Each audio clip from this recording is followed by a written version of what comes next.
Hello, everybody. My name is Maurice Button. I'm the CEO of City and Financial Global, and I'd like to welcome you to the latest in our series of speaker interviews. Today, I have with me Minesh Tanna, who's a partner and global AI lead at Simmons & Simmons, and Minesh will be speaking at the EU AI Act Summit, which is being held in central London on the 6th of February. Welcome, Minesh. Thank you, Maurice. Great to be with you. Very nice to have you with us. Let's turn to the first question. How does the Act look at the present time? What's next? When will it apply? And how should companies be preparing now? So we had what in the end was a rather dramatical political deal reached in December. There were intense negotiations for a number of hours, but it was pleasing that the various institutions were able to reach a political deal on the Act almost 2.5 years after the initial draft was first issued. Now, we don't have the final text yet. That's being worked on currently, but we're expecting that in the next few weeks. It could be as early as the next week or two, but we do know some of the main features of the political deal that were reached. There were various agreements on prohibited uses of AI. That was one of the contentious issues that needed to be resolved, particularly around the scope of biometric identification and its role in law enforcement, for example. There was a big question mark about the role of generative AI, foundation models, general purpose AI.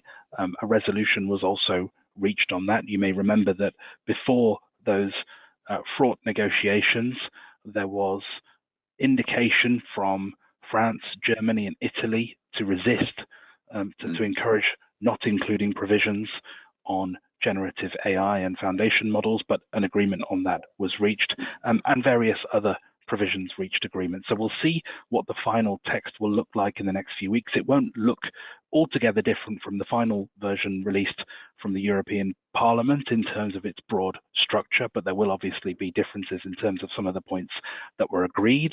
The Act then needs to be formally adopted by the European Union. That will happen probably again in the next few weeks. Perhaps it will be March or early April when it becomes passed into law, published in the official journal. There's then an implementation period, and this has consistently been around 2 years in the drafts, but actually some of the provisions have now been accelerated. So prohibited AI provisions will come into force within 6 months, and the provisions around general purpose AI will come into force after 12 months. The rest of the provisions will come into force after 2 years. So organizations do need to start thinking about the Act now, particularly if they're subject to those provisions on prohibited AI or general purpose AI.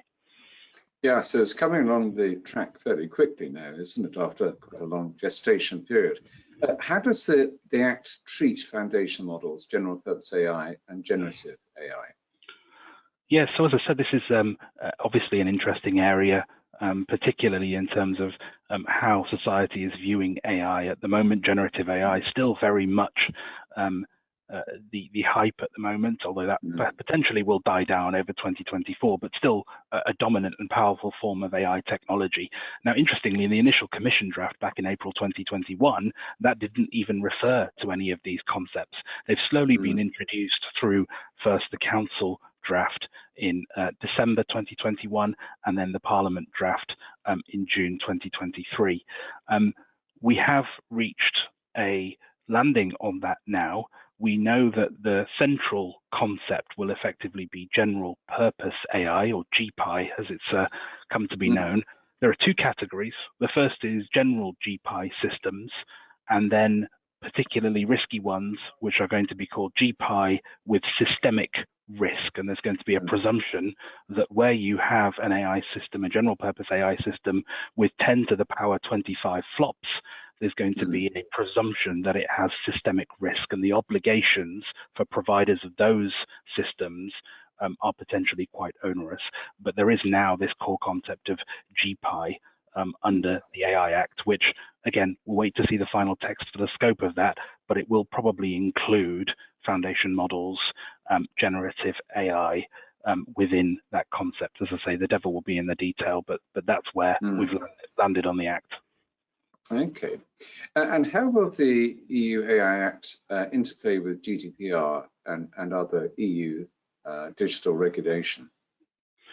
That is a fascinating question, and I think it's going to be a particular challenge for organizations, because there is potentially a tendency to view this in isolation. But of course, there are other regulations that have been coming out thick and fast since the AI Act was first proposed. The GDPR has obviously been there in the meanwhile anyway, and actually AI systems are, as I think the last couple of years have shown, subject to those other regulations potentially. So AI systems which use personal data will be subject to provisions under the GDPR.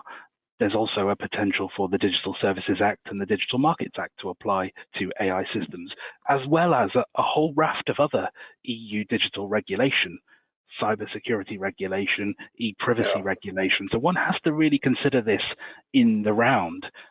So actually, there is interplay.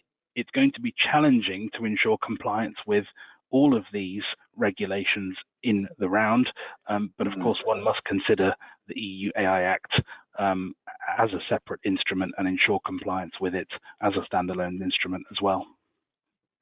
And given the very rapid development of AI, it's come from stage left to center stage so rapidly in the public perception, if not in the AI industry's own perception.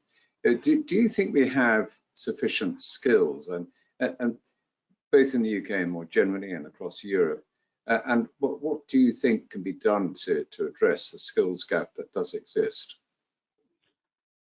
I think, and I will say this about the UK, that there is a wealth of human talent relating to AI in the UK, but here, as in other jurisdictions, there is a need to improve AI skills because we are dealing with a complex form of technology, which in its most sophisticated forms has the ability to act autonomously. And as you said, Maurice, it's very fast moving. I mean, you just compare the first draft of the EU AI Act from the Commission with the latest Parliament text, and you can see how things have moved in just that short space of time.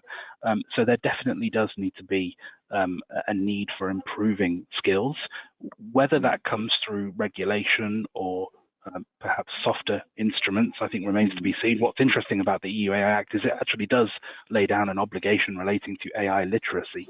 So those involved in AI systems caught by the Act will need to demonstrate that they have sufficient skills to be able to deal with the risks that those AI systems present.